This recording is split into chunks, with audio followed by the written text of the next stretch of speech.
Wyatt, show these lovely girls what we have for them this evening. A car! Val, I won a car! No, you didn't win a car. Oh my god, you won a car! Nobody won a car!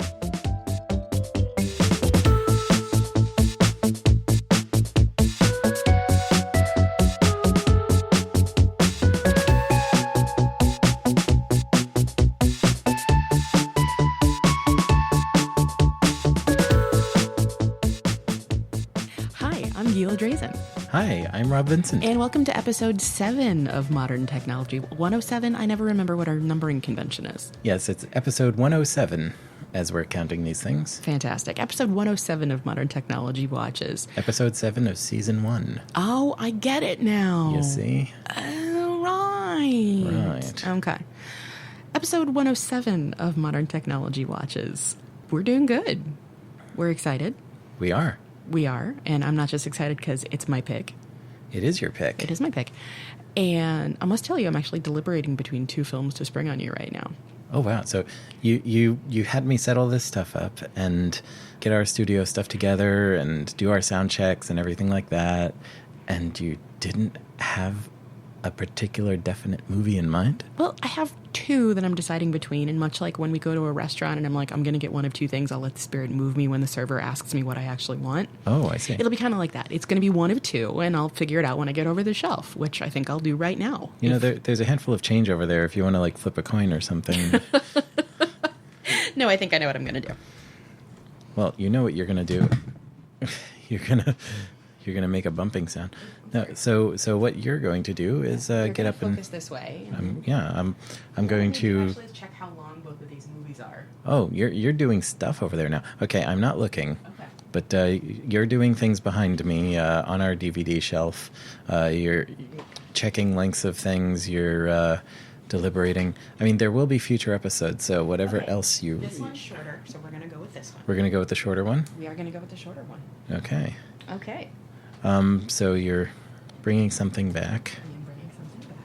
You're hiding it behind your back. I am hiding it behind my back. So I can get back on mic. All right. All right, let me recan. You are replacing the cans on your head. Listeners, this is the fascinating part of the podcast. Hey, we just want to keep you entertained, and we want to keep you apprised of what's going on in our day-to-day moments. My dear, this is the film. Oh, you're doing this to me. Oh. Listeners, I'm not sure I want to tell you what this is. It's so good. Okay. This is one you've mentioned to me as one we should watch. Yes. I have been dubious. I know. And I do think that you're going to change your mind once you see it. I think you will enjoy it far more than you think. Well, I could be crafty and try and stretch this out more for the listeners, but they've already seen the title of the episode and heard whatever it is we're going to record for the cold open. So This movie is Josie and the Pussycats. It's Josie and the Pussycats. Long tails and... Ears for hats. Guitars for sharps and flats. And so on. Apparently this was a 2001 film. Yes, it was. Yes, this is the 2001 live-action Josie and the Pussycats movie. Oh, just read the back of the case. Well, I'm just looking at the front because when I was in the arcade business, in one of the locations, there was a poster up for this for a while because the bosses had some kind of deal with an advertising company to display a poster, and this was the poster for far too long. I think the company probably forgot about it. But it was this poster of Josie and the Pussycats with Rachel Leigh Cook, Tara Reid, and Rosario Dawson. And the back of this here DVD says, quote, "This movie rocks," credited to KMAX TV. "Discover the sexy all-girl rock band that's a national sensation. The perfect mix of sexy, cool comedy," says KMAX TV.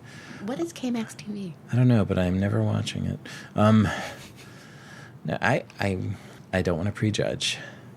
Hot newcomers Josie, Rachel Leigh Cook, Melody, Tara Reid, and Val, Rosario Dawson, are 3 small-town musicians with big dreams but little future.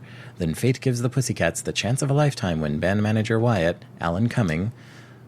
You just made a squee face.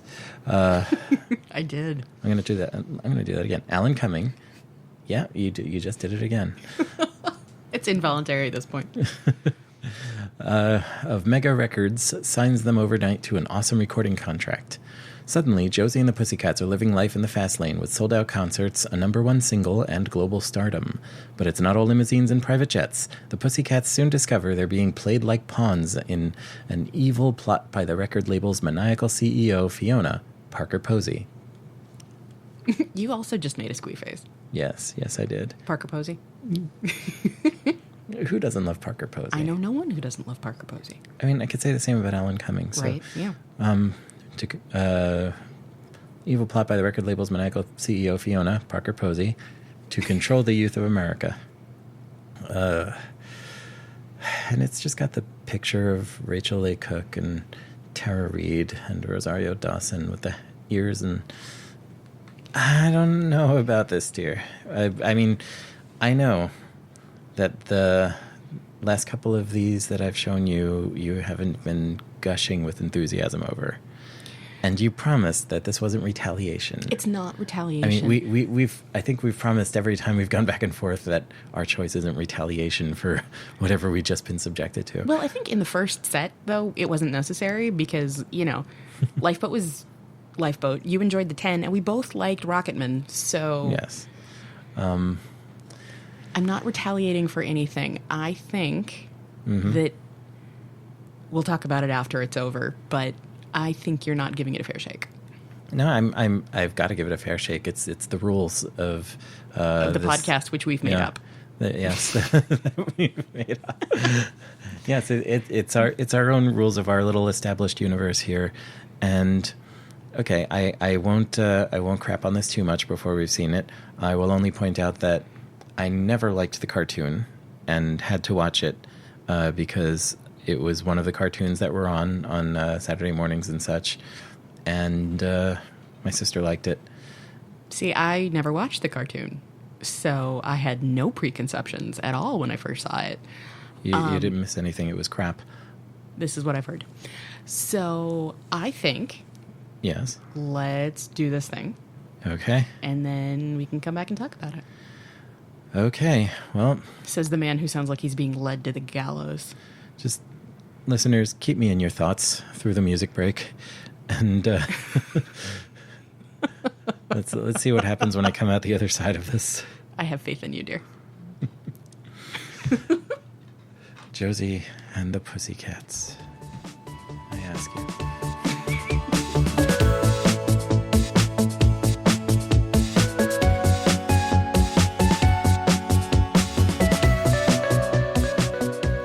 Okay, honey, are we back? We are back. We are back. So that was Josie and the Pussycats. And when it ended, I looked at you and said, "Do you still love me?" My co-host here has some feelings about this one. Now I'm the co-host. Hey, into every life a little co-host must fall, my dear. Oh, dear. Yeah, boy, howdy. Okay. So. Okay. I will open by saying that I saw this movie when I was a senior in college. Mm-hmm. I really liked it. Mm-hmm. And it became one of those things where, maybe it was just for me, but if you watch any movie with a group, you're like, which one of the group am I? Mm-hmm. I think I'm Val. Okay. I mean, I'm not Melody. Let's just put it that way. I wouldn't call you a Melody, or a Tara Reid for that matter. So, why don't you give us a little bit of your reaction to this particular film, and then, we'll dive into the wiki and see where that takes us. Okay. That was... I think that was legally a movie. It does qualify. There were a series of images shown in sequence to create the illusion of motion. with a synchronized soundtrack. It was a movie. It was, of all the movies you've seen, it was the most recent one that you've seen, as you said. Yes. Yes, that... Okay. Okay, sweetie? Yeah.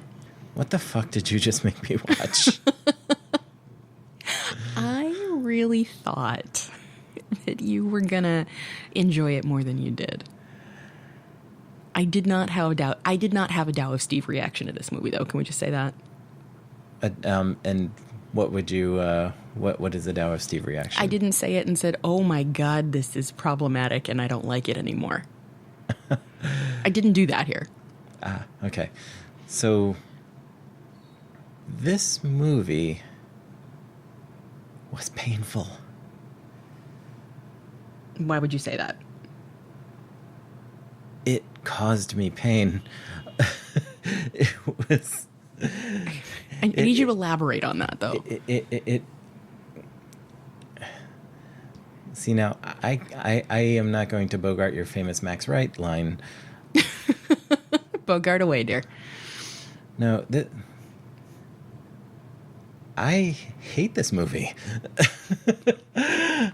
That's it. Wow. I hate this. I hate this movie. I liked watching it with you. I'm happy that it's something you shared with me. Oh my God, this is terrible. I was telling someone on Reddit today where I posted our Goonies episode to the Goonies subreddit. And because the subreddit is full of a handful of Goonies fans, and you are not one, and somebody was taking issue with your takes on the movie. And I was talking about how, in my reply to this, I was talking about how we don't always see eye to eye on the movies, but it's always interesting, and we can discuss these things and maybe illuminate things that the other hadn't seen in the film before or whatever, and more fully develop our own takes on it with the addition of our open discussions about this. But I wasn't anticipating seeing this non-eye to eye. I think my eyes are in a different apartment right now than yours. Oh, okay. My eyes are somewhere else. I think they might be rolling up into my skull a little bit, in hopes of looking back at my brain and seeing some memories of better movies. Well, I think you'll be glad to know that your take on this is much more in line with the corpus of critical consensus at the time of release. So let me just say that this movie, when it was released in April of 2001, bit it hard. Yeah. Bit it so hard. I kind of got that feeling, just like, I didn't see this movie back then. I wasn't following the press, but I was generally following movie stuff as I do. And I seemed to remember this one flopping. It did. And its Rotten Tomatoes score is 53%. It's got a 47 out of 100 on Metacritic. Roger Ebert gave the film 1/2 of a star out of a possible 4. Oh, Roger. Commenting that Josie and the Pussycats are not dumber than the Spice Girls, but they're as dumb as the Spice Girls, which is dumb enough. Oh. So, however, there's a separate section in the Wikipedia bit here. In the years subsequent to its initial release, Josie and the Pussycats has been reappraised by critics and has found success as a cult film. The film has been praised for its satirical take on American pop culture and for its prescience in satirizing product placement and the corporatization of the music industry. Evaluating the film for the AV Club in 2009, Nathan Rabin, whom you love... We love Nabin here. He writes that it is funny, sly, and sweet, and a sly, sustained spoof of consumerism. That hack. He rates the film as a secret success. So it was clearly a My World of Flops entry. Oh, boy. The Los Angeles Times wrote in 2017 that the film's sharply satirical vision of the hyper-commercial record industry feels only more relevant. Ooh, also apparently there was an oral history in the Fader. Well, this is exciting. So you're getting all this from the Wiki article. I'm getting all this from the Wiki article. From the Wikipedia article. Wiki what? There were so many times in this movie where I could say, okay, I see what they did there. I don't necessarily know why they did it or who thought it was a good idea, but I see what they did there. So, cast. Rachel Lee Cook as Josie McCoy, the Pussycats' main songwriter, lead singer, and guitarist. The name is familiar. What else has she done? A lot of stuff, but she was the lead in in a movie called She's All That, which was the Pygmalion of the late 90s teen drama boom, or teen comedy, teen movie boom. Mm-hmm. She's All That, Rachel Lee Cook and Freddie Prinze, and yeah. Okay. All right. Tara Reid as Melody Valentine, the Pussycats' absent-minded blonde drummer and backup singer. Bless her, she tried. She tried. The thing about Tara Reid is, like, she's got this sort of William Shatner, Tommy Wiseau quality where, like, when she's trying to be in on the gag of why the idea of her is hilarious, it doesn't work and just falls flat. Yeah, I will say, though, that some of the bits where she was just leaning into, like, being dumb were kind of fun. Like, you know, when she was in the shower and she was singing, "If you're happy and you know it, clap your hands." And every time she clapped her hands, she dropped a loofah. Yeah. That was more, yeah, I see what they did there. It was faithful to the cartoon in that the character was a dumb blonde joke. Mm-hmm.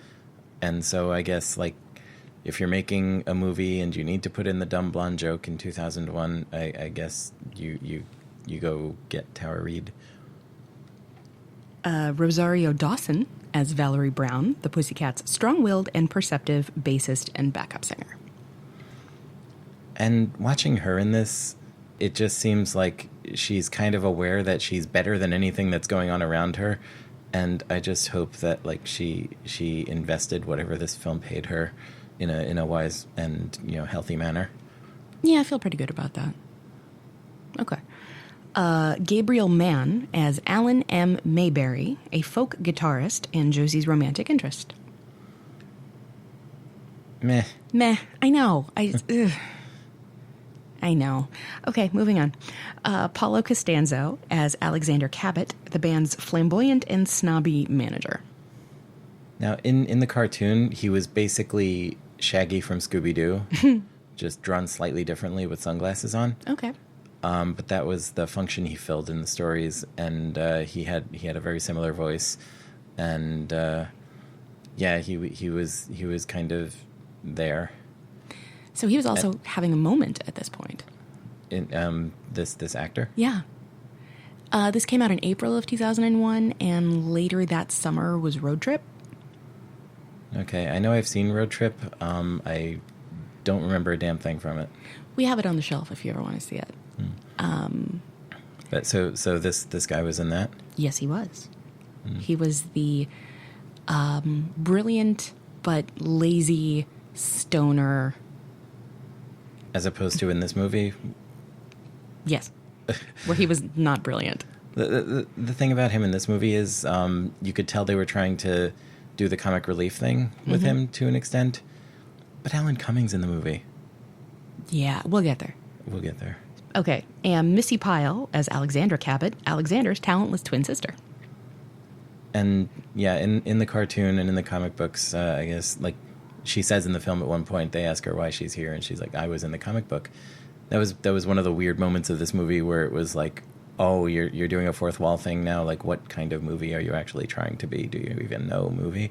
But yeah, Missy Pyle, like I recognize her voice more than her face, because I used to listen to her podcast for a while. But yeah, I guess she was playing the one who in the cartoon was the grouchy one who no one was quite sure why she was there.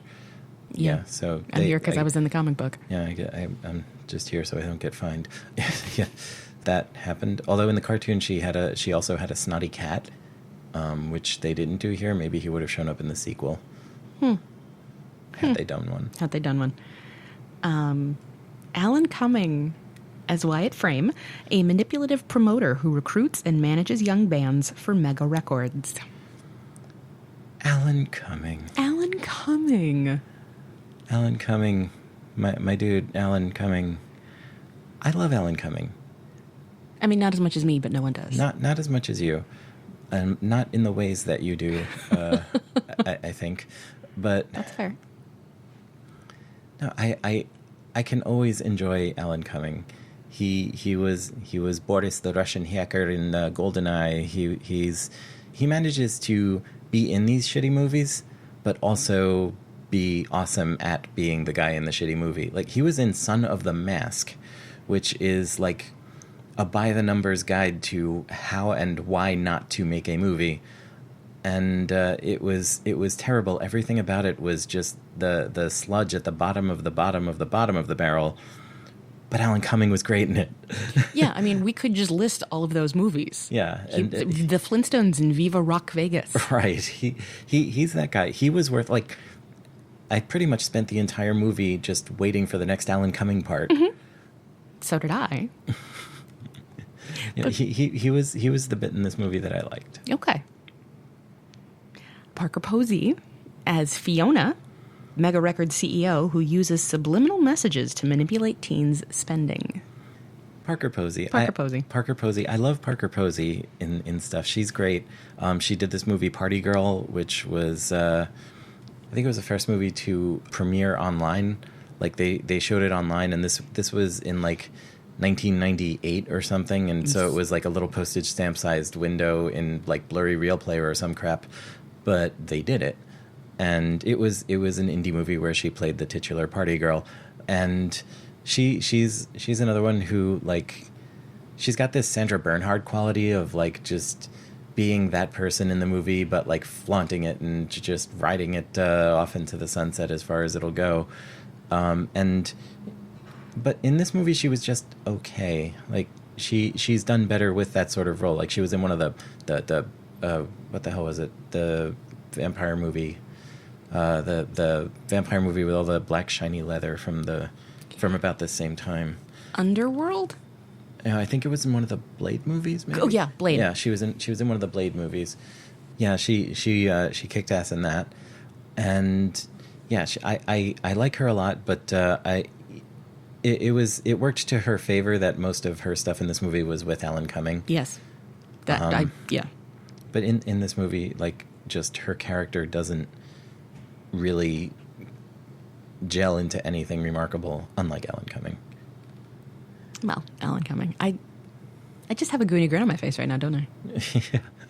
What's not to have a goony grin about? Yeah, so true. When it comes to Alan Cumming. So true. He made fun of me once. It made me very happy. Do you want to tell this story? Sure.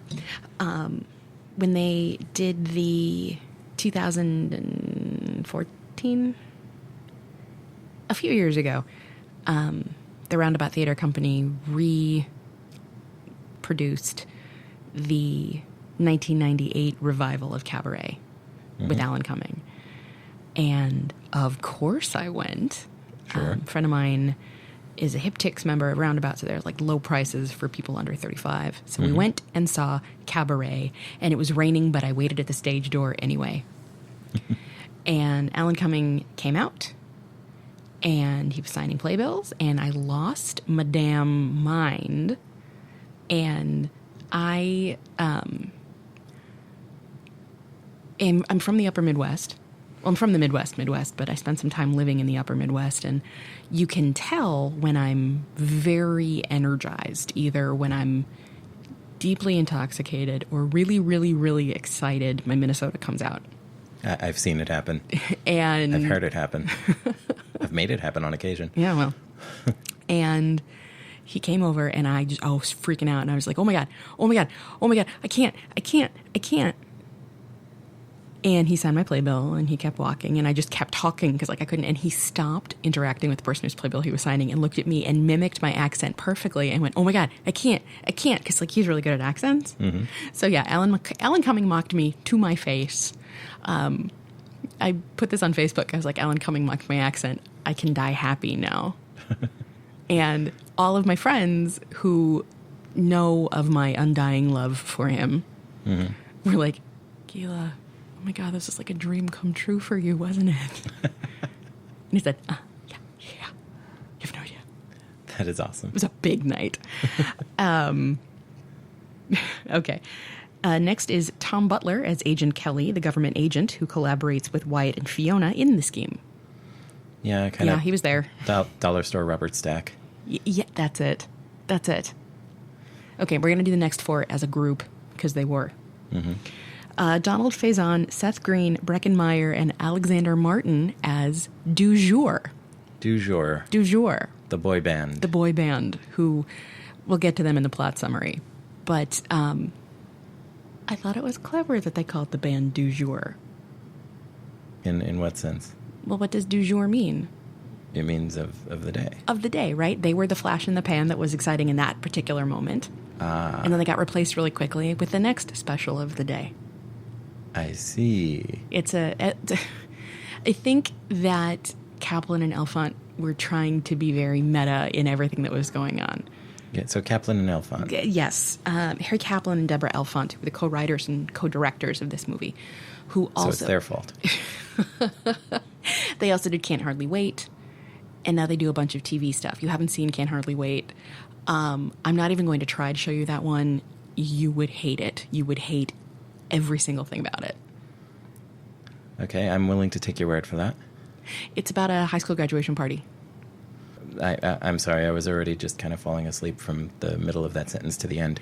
But in that movie, Seth Green, Breckin Meyer, Donald Faison, Jennifer Love Hewitt, Charlie Korsmo, Ethan Embry, Melissa Joan Hart. I really like it, but it is definitely not something that you would enjoy all that much. And was this the movie where someone sings the no the chewing gum? No, that was Get Over It. The other Melissa Joan Hart thing. Melissa Joan Hart wasn't in that one. Melissa Joan Hart was in Drive Me Crazy. Okay. I recognize that we could do a whole trivia episode about 90s teen comedies, and I would be fine. You would be fine. Yes. This is all of a genre I was heavily avoiding at the time. Shocking. And Seth Green, back then, I mostly knew he was one of the guys in Buffy, and I hated Buffy. He did Austin Powers, which I like. I don't know if this was... I guess this was after that. Yeah, Austin Powers was in the 90s. But yeah, I like... None of this was anything I would have run to see back then. But you asked if this was how they had all met, and it wasn't. Yeah, because later Seth Green and Breckin Meyer and others went on to do Robot Chicken, which I really like. But the thing about this movie is that... So I said to you, the guys in Du Jour were not credited. Here's part of the reason why. Why? Breckin Meyer and Deborah Kaplan were married for a long time. So that she got her fiancé into this movie with some of his best friends to do them a solid in this goofy little part. Yeah, they weren't credited. Okay, I see. They have since ended their marriage, but they were married. So it was like a cute little wink and nod to those who knew what was going on. I see. And then, okay, a bunch of other... So we got the cameo section. So Serena Altschul as herself. I met her. I was almost interviewed by her. Oh, right. But I didn't consent to it, and it ended up being a good decision. She came to, when I started, in the late 90s at some point, MTV had gotten a wild hair up their ass to do MTV True Life, I Am a Hacker. And... I'm sorry. Yeah. No, that's the proper response to all of this. They sent Serena Altschul, who, of course, I had seen on MTV News. And this was in 97, 98, sometime around there. And they had sent her to the 2600 meetings, which are the monthly meetings of the local hacker community in Manhattan. So they sent her out to see if she could get any of these hackers to help them with this project and be interviewed and whatnot. And I don't think I even had my photo online at that point. I was only known online under a screen name, and I just wasn't as out yet as I would later become with the whole hacker community thing. And so I declined. But some guys I knew at the time went in on it, and then basically MTV ended up getting majorly trolled by a bunch of people just making all sorts of wild claims and saying stupid things and claiming like all sorts of stuff was going on, and basically seeing if they could fake like the whole Hollywood hacker trope, but get MTV to buy it. And of course MTV bought it, and the special ended up very bad. At the following Hope conference, there was a whole panel devoted to the fallout from this, which was called MTV How Did It Happen? And I think you can see it on our YouTube now on channel 2600.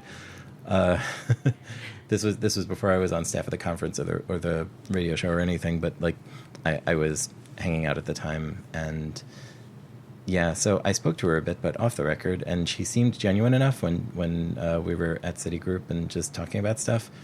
But yeah, they they ended up going in a direction, and this special ended with just Serena Altschul like frustratingly trying to get into her voicemail at MTV, and like it wasn't working, and she's like, my account has been hacked by hackers, and it was crap. It was such crap. So beyond the fact that it was crap, let me tell you where my giggle came from. Mm-hmm. Are you familiar with the bit that they do at the beginning of the Screen Actors Guild Awards every year? The bit where they say, "Welcome to the Screen Actors Guild Awards"? No, before that.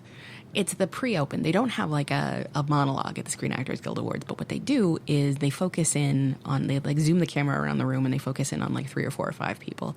And they tell a little story about themselves, and it ends by saying, "I'm whomever and I'm an actor." And everybody claps and they go to the next person.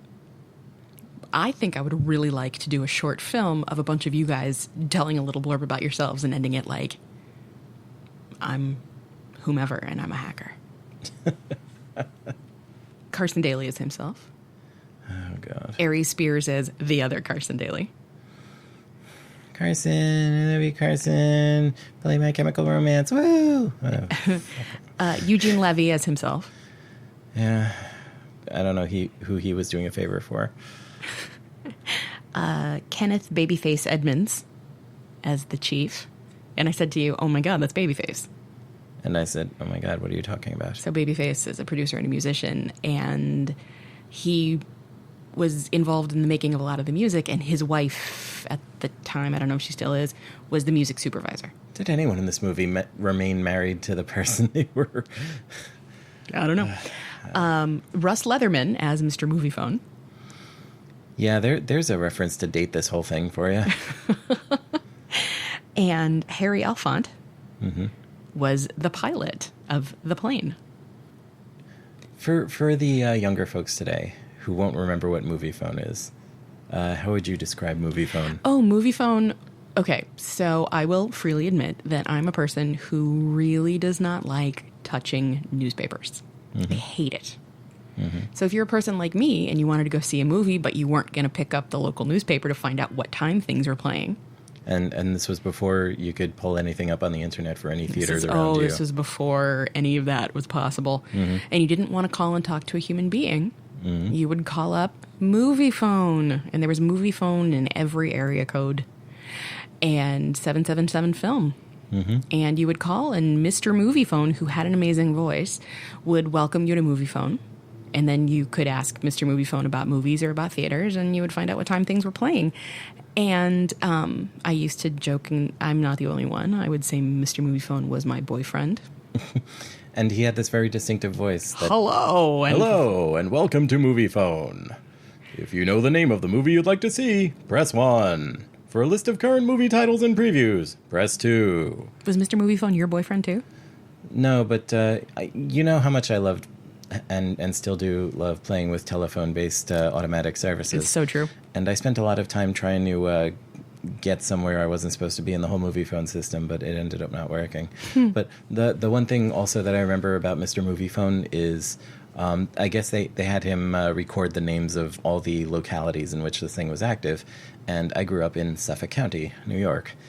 SUFFOLK, which when you were using the touch-tone menus to navigate to the area you wanted to check theaters in, for Nassau County, press 1. For Suffolk County, press 2.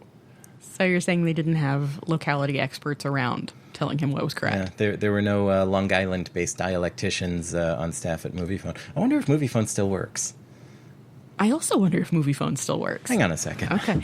I will also say that if, as I often say, we're always looking for opportunities for audience engagement. So if you are a person who was living anywhere at the time, really, but if you remember MoviePhone in your neck of the woods, and if there are places that people in your area know how to pronounce but other people don't, and you remember Mr. MoviePhone messing that up, drop us a note at watches@modern.technology. Find us on Twitter at MTPodcastNet, or, I don't know, carrier pigeon, something. But we're very curious, especially you Minnesotans, I'm wondering.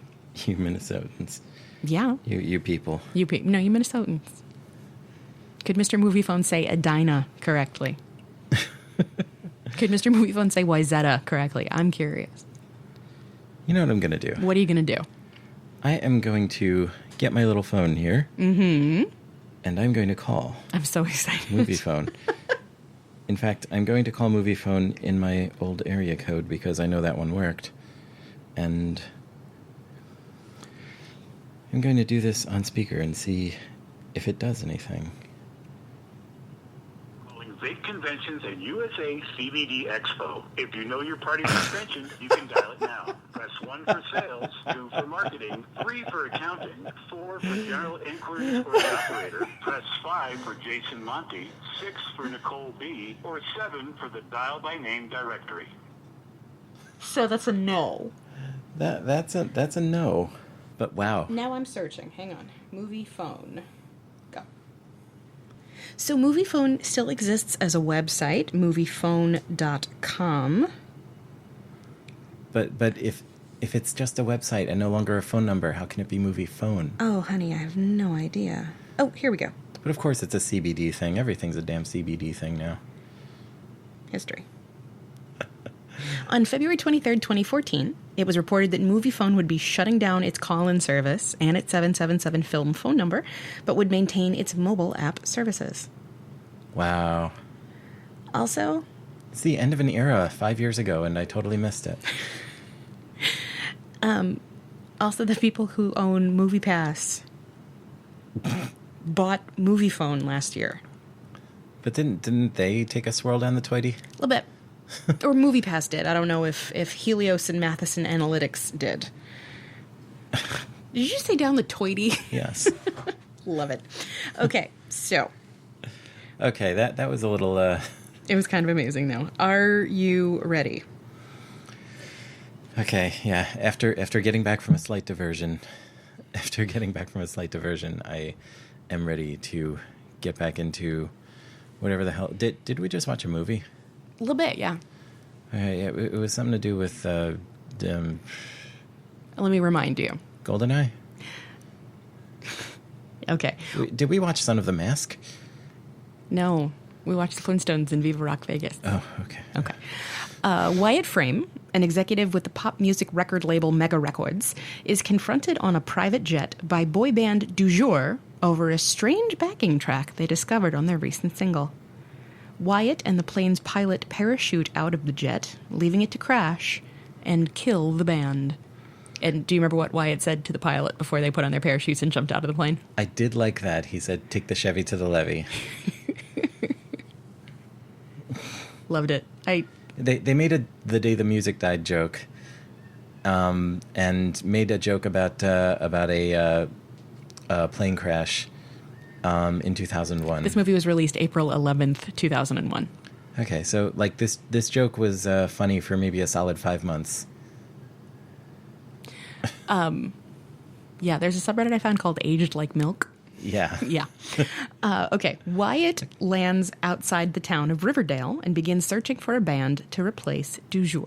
It should be noted that this is before they brought Riverdale back as like a modern day drama. Dark and edgy. And someone recently described it as like what if Archie comics, but they fuck? Sounds legit. Yeah. This was not Riverdale on the CW. This was no. Okay. He discovers struggling local rock band, the Pussycats, lead vocalist and guitarist Josie McCoy, drummer Melody Valentine, and bassist Valerie Brown. The group accept Wyatt's immediate offer of a major record deal despite its seeming implausibility and are flown to New York City with their manager Alexander, his sister Alexandra, and Josie's friend Alan M. Mm-hmm. The group is rebranded Josie and the Pussycats to Valerie's chagrin. Meanwhile, Mega Records CEO Fiona meets with world government representatives. She details how the United States government has conspired with the music industry to add subliminal messages as backing tracks to pop music to brainwash teenagers into buying consumer products. The government theorizes that the economy can be stimulated by channeling the disposable income of young people into trendy and expensive goods. Music artists who discover the truth are killed. So we have this underground nerve center where they're coming up with new slang and new products. And, you know, Fiona at one point says, we even have a TV show to explain what happens to people who step out of line, and it's behind the music. Right. The joke is, why do you think so many rock stars die in plane crashes or drugs or scandals, and then they show behind the music. And again, this was a whole thing where I can see what they did there, but like the whole thing with this movie, and it's a big thread throughout it, is they're meant to be satirizing the whole product placement thing, but they seem to have gotten the idea to satirize it by just doing an ass ton of it.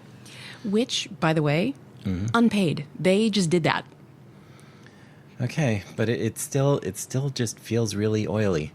I mean, it was all really, really there. So, like, in the aforementioned scene where, you know, Melody keeps dropping the loofah, she's in a McDonald's-themed room. Right, and it's not even a loofah. It's like a plush... it's a plush French fries thing. So she's literally rubbing McDonald's all over her naked self, and I don't know, like the whole thing is like they're trying to satirize the music industry, and they're trying to satirize product placement, and this is in a Hollywood like hopeful blockbuster that I'm sure they were hoping would take off into its own music thing as well. Like it didn't land for me. But on one of the screens that was scrolling, one of the phrases that went by was "Can't hardly wait" was underrated, which is the first movie that these people made. Anyway, okay. The band's first single is released, and due to subliminal messaging, is an instant success. Valerie begins to resent the attention the label gives Josie, while Melody's uncanny behavioral perception makes her suspicious of Fiona. Fiona orders Wyatt to kill Valerie and Melody before they uncover the conspiracy. They are sent to a fake appearance on Total Request Live, where Carson Daly attempts to kill them, though they survive due to his incompetence. That was mildly funny. I also had a deep dislike of Carson Daly at the time. Yeah, do you remember how they used to, when they would do Carson Daly stuff on Saturday Night Live, do you remember how they would do it? Not really. It was Jimmy Fallon, and he would say, "Hi, I'm Carson Daly, and I'm a massive tool." Every time. That was how they opened. Well, that Jimmy Fallon owns that role, but the whole thing with, like, I used to watch a lot of MTV as a kid. Shocking. They used to show these things called music videos, which were like they would play a track of music, but they would have a short film. Wait, back in your day? Back in my day, it was MTV, which stood for Music Television, and what they would do is they would play music, but on your television, and. Shout out to Gilbert Gottfried and his old Groucho impression, but but MTV always had, like, throughout the 80s, early 90s, they had request shows where you could call in and request videos to be played, and then they would play said videos that were requested, and they would throw this. They had, like, various mutations of, like, a late afternoon show like that would be on when the kids, such as myself, got home from school. They had this thing with John Norris as the host, who was like the least charismatic old school MTV guy. You so need to read that book, by the way. Yeah, I probably should, but he was singularly unappealing. But they gave him like a co-host who was Gail Mayron, who was kind of okay.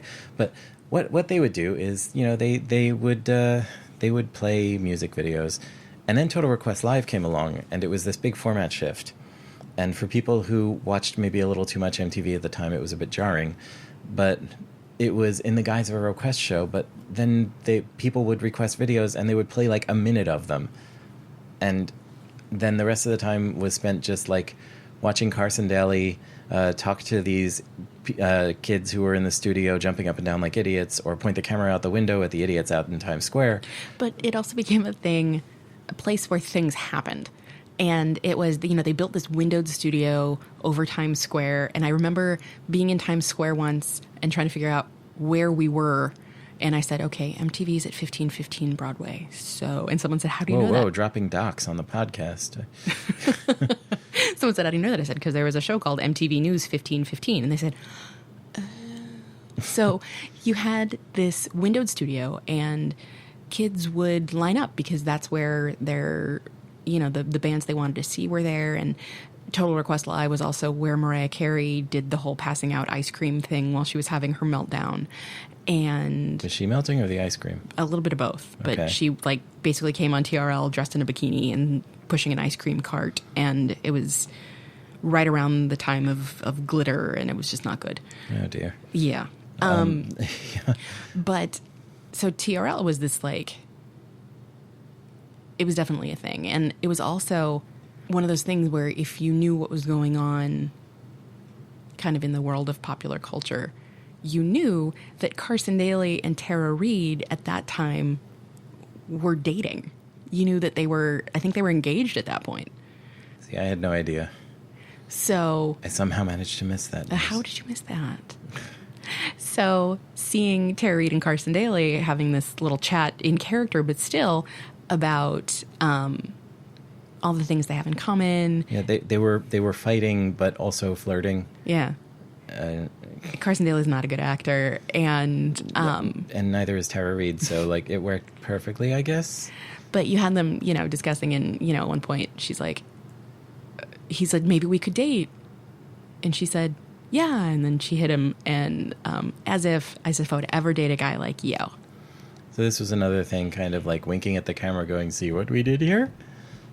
Except I totally missed that one, well, not knowing the source material. Now you know. I gave you the deep background. Yeah, and while that's happening, the other Rosario Dawson is fighting with this guy who is a black dude who came up and said, "I'm Carson Daly," and he just kept doing impressions. He was this guy who just kept doing impressions. Right. Of different... Do you remember him from Mad TV? I don't remember him from Mad TV. Ari Spears was in the second or third iteration of the Mad TV cast, and I found him annoying then, and I find him annoying now. And his thing was he kept doing impressions and saying, "Oh, you want to be killed by Eddie Murphy," and then he'd do a bad Eddie Murphy impression. "Oh, no, you'll be killed by someone else." And then he went, "Oh, you know who's funny? Bill Cosby," and he starts a Bill Cosby impression, and that again aged like milk. Bill Cosby is one of those impressions that every comic had. At one point, until you can't really truck those out anymore unless you're doing just really extra hacky material. It was hacky then and it's hacky now, but still. Well, or, the thing they did on Saturday Night Live with him in jail. Right. That was different. Anyway, okay, back to the plot summary. Okay. Wyatt gives Josie a copy of the group's latest single, which contains a subliminal message track designed to brainwash her into desiring a solo career. After an argument with her bandmates, Josie realizes that the single caused the fight. Her suspicions are confirmed when she uses a mixing board to make the subliminal track audible, but she is caught by Fiona. Hey, Rob. Yes. Does any of that work like that? None of that works like that. They showed her putting a CD, which is a a normal ass audio CD is just 2 channels of music, a left and a right side, and you can't have 30 sliders that all control different things unless you're doing something with EQ, but then that has nothing to do with what they were implying on this thing. You can't EQ up just a subliminal message that's hidden in the background of a song. Anyway. But the other thing with this is, like, one thing I thought at the beginning of this was, okay, this is a movie about a rock band, which means at some point they're going to have a big fight and all split off and not want to be a rock band anymore until they get back together and reconcile and resolve and save the day. And so that happened. Yeah, I mean, it's a movie based on an Archie comics thing. I think the plot has to be by the numbers. I think that was part of the licensing deal. Yeah, but they just didn't use very many numbers. Yeah. So this whole thing happens, and she, Josie, is suddenly treating them like crap and telling them that all the credit was hers, and so they just get upset and leave, despite the fact that they know that some big conspiracy is going on, and the record company just tried to kill them, and they don't consider that maybe all this is connected. They just get upset and go away. Yeah. Okay. Are you ready for the final paragraph? I suppose. Maybe not the final paragraph, but okay. Mega Records have organized a giant pay-per-view concert wherein they plan to unleash a major subliminal message. Fiona and Wyatt force Josie to perform solo by holding Melody and Valerie hostage, but are thwarted by the badly injured members of Du Jour, who survived the plane crash. Mm-hmm. Fiona accidentally destroys the machine used to generate the messages, revealing the new subliminal message to be one that would make Fiona universally popular. Fiona reveals that she was a social outcast in high school due to her lisp, while Wyatt reveals that his appearance is a disguise. He went to the same high school as Fiona, but was a persecuted and unpopular albino. Just to point out, albino is not the preferred nomenclature. It's person with albinism. Thank you. We could probably edit that on Wikipedia. Fiona and Wyatt immediately fall in love. The government agents colluding with Fiona arrive, but with the conspiracy exposed, they arrest Fiona and Wyatt as scapegoats to cover up their involvement in the scheme. Josie, Valerie, and Melody perform the concert together. Alan M. arrives and confesses his love for Josie, who returns his feelings. The concert audience, able to judge the band on its merits for the first time, roar their approval. The end. And then they did the thing which was in vogue for a while back then, which was they showed some bloopers over the credits, and I liked those.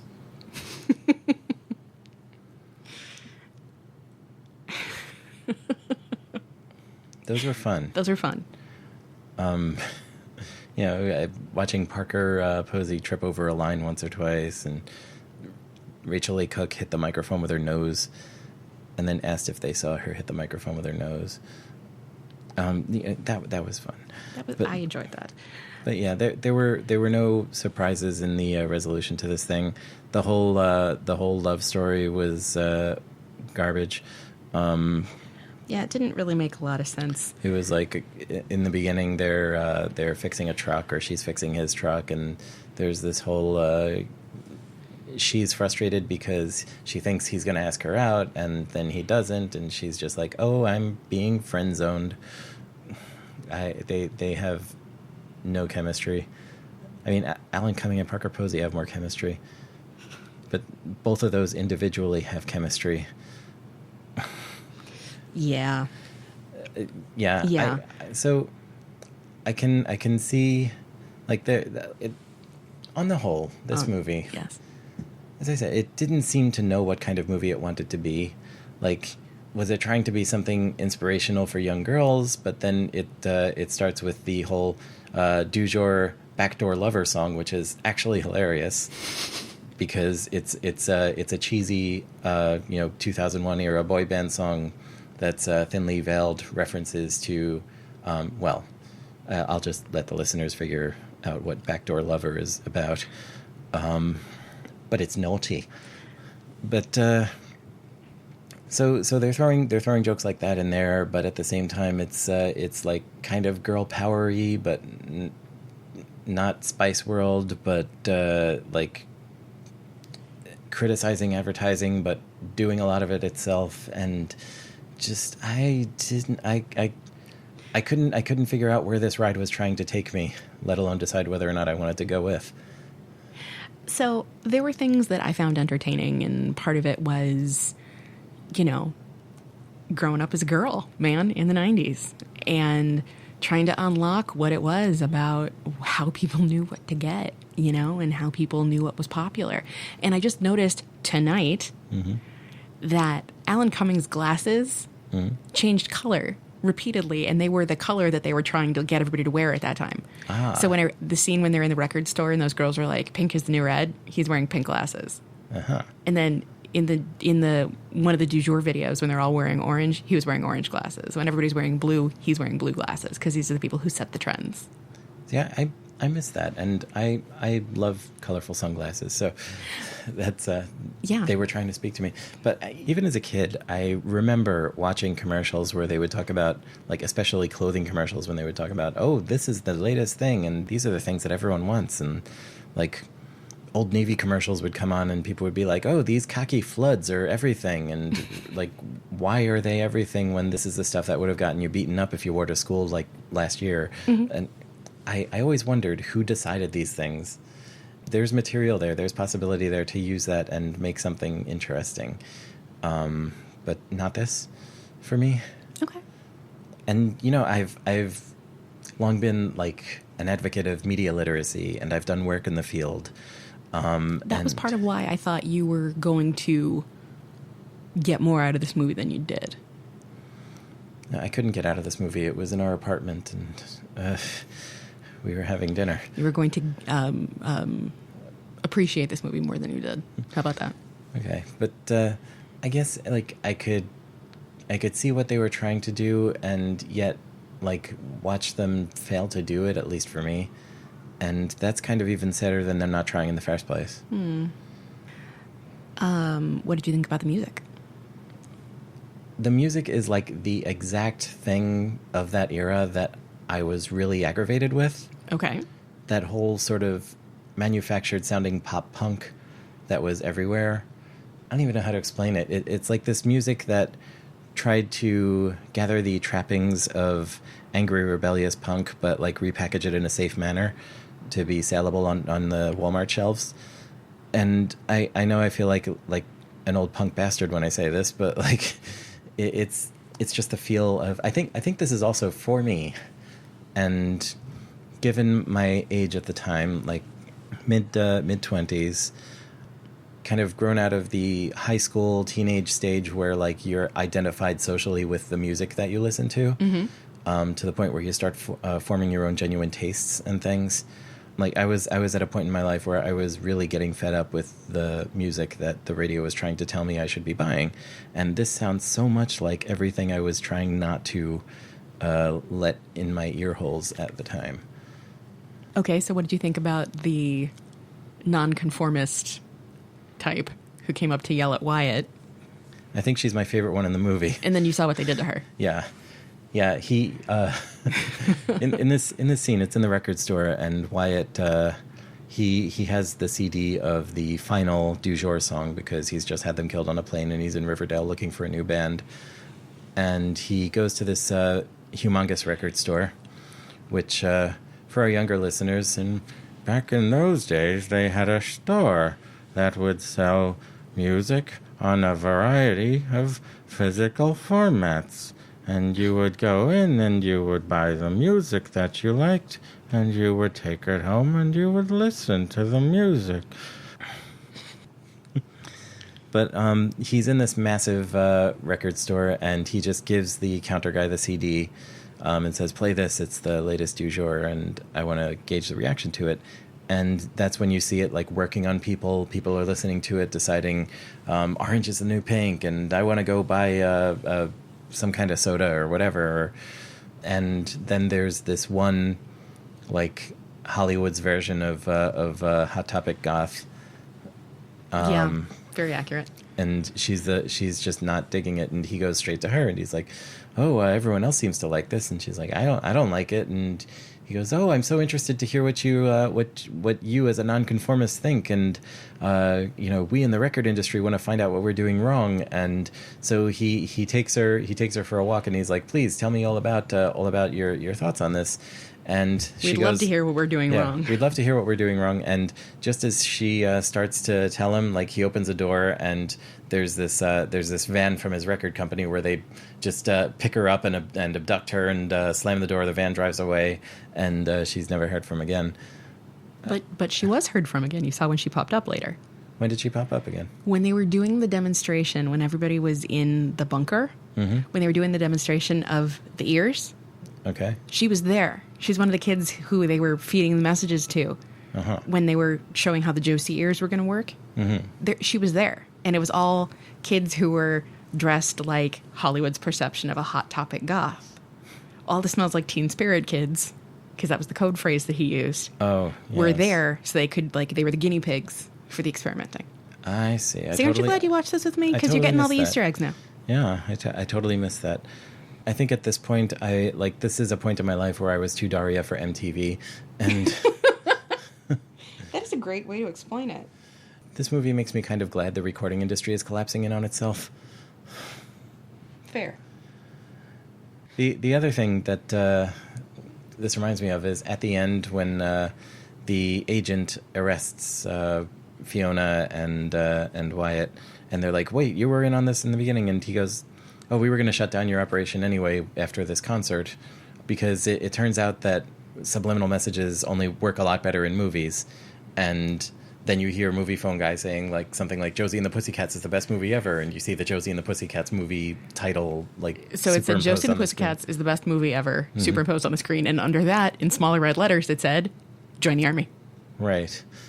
And the that's another thing, like the I'm just here because I was in the comic book. And these little fourth wall breaks that just seemed really out of place because this wasn't that kind of movie, apparently. But I guess it kind of wanted to be when it was like they couldn't think of anything else to do. Yeah, it was just confusing, and it was disorienting. I am very sorry. You don't need to be sorry. I honestly thought you were going to like it. I really did. And that's okay. But what were you going to say? No, I'm glad you showed me this. You know what I was dreading, and at least this wasn't as bad as the movie Gem, which oh dear God, no. No. Which I was expecting kind of the same shit, and give me a little credit, man. I mean, this is marginally better than that movie because Alan Cumming and Parker Posey are there. Gem tried to play it straight while this was trying to be a little bit funny. But yeah, I would otherwise categorize them similarly. Okay. Now that you've seen this, after not having seen it for a while, what are your thoughts on it now? I liked it. I still like it. You know, I wasn't looking for it to be, profound. But I think it's cute. I think it's fun. It's a lot of, I know what they were trying to do. And yeah, I don't think they accomplished everything they were setting out to achieve. But it was fun. I just like it. I like the music. Because, I saw this movie when I was 20. And I saw it with my friends. And it was cute and bouncy and fun. And I like Kay Hanley. And Kay Hanley does the vocals for Josie. And Kay Hanley... lead singer of Letters to Cleo. Which also I never really found much in for me. But, it's not for me. And that's okay. Not everything has to be for me. But I found out who she was after that band was in 10 Things I Hate About You. So that's how I found out who Kay Hanley was. Okay. Because... yeah, you showed me that movie. I did, before we had the podcast. Yep. So we didn't get to discuss it. That's that band, okay. The band who show up at the prom, even though they're not the band playing the prom. Mm-hmm. Yeah, Save Ferris is the band playing the prom. sorry, we're getting way off track here. But no, I enjoy this movie a lot.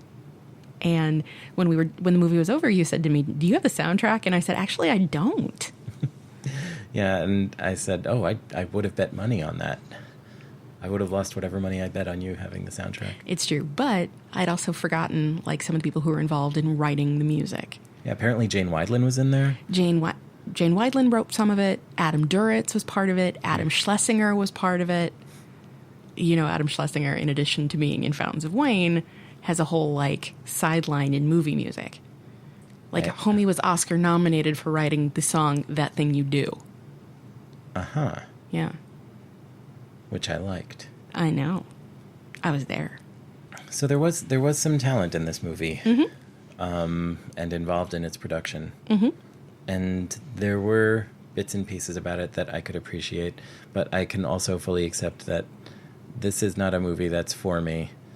And speaking as a cis white male, not everything has to be for me. It's okay. I'm coming to terms with this. We are so proud of you. Does this mean I'm woke? Yeah, I think that's what that means. Okay.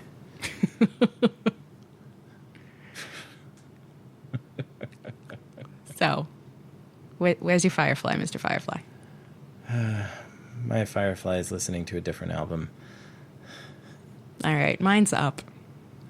So one Firefly up, one Firefly has put on its headphones and retreated into a corner of the room and shrugged deeper into its flannel. Flannel, the fabric of the nonconformist. I want to be a rebel Like everyone else. There's a deep cut. If you know what that's from, send us an email at watches@modern.technology. It's as good a reason as any to become the first damn person to email this podcast. And I want to learn to talk like the rebels talk. And what the rebels think, what the rebels think. And drink the rebel drinks. Laugh at the rebel jokes. And smoke the rebel smokes. And on and on and on and on. Anyway, I am not going to email us at watches@modern.technology, even though I happen to know what that is from. That would be cheating. I know, but I know the answer. I'm very proud of Modern myself. Technology Watches presenters and their immediate selves are disqualified. So, I'm sorry, co-hosts of Modern Technology Watches and the spouses of the co-hosts of the Modern Technology Watches co-hosts? I think I need a chart. Okay, so Modern Technology Watches co-hosts and their spouses are not allowed to enter. So neither of us is really allowed to be part of it at all. For reasons. Conditions apply. So No prizes will be given. No quarter will be given. We're not even going to give you a quarter as a prize. which is unfortunate. So with that in mind, we thank you for listening to episode 107 of Modern Technology Watches. Please follow us on the social medias. We're on Twitter at MTPodcastNet. We are also just really lovely people and would love to hear from you. Because again, we know you're out there. We get statistics. There are people listening to this thing. And we're on Apple Podcasts and Spotify and all kinds of damn things. basically, your podcatcher of choice will have us. Yes, and if you're listening to this, you know that because You're listening to it. yeah.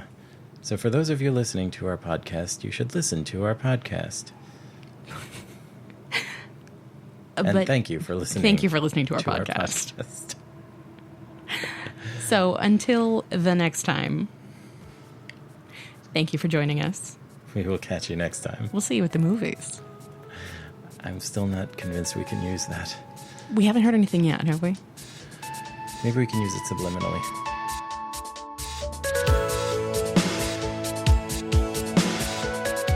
You've been listening to episode 107 of Modern Technology Watches with Gila Drazen and Rob Vincent. Go to modern.technology on the web for more info on this show, our other work, and our social media subliminals.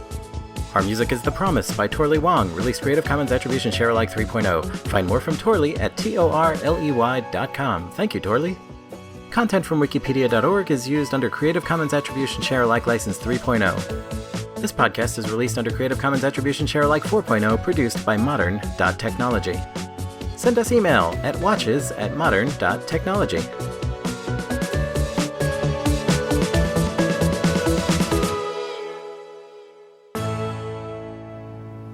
Cumming is a funny name. So people would say Alan Cummings, and the official response to that is, he's only coming once. That seems like as good a place to stop as any. Josie and the Pussycats. Yeah.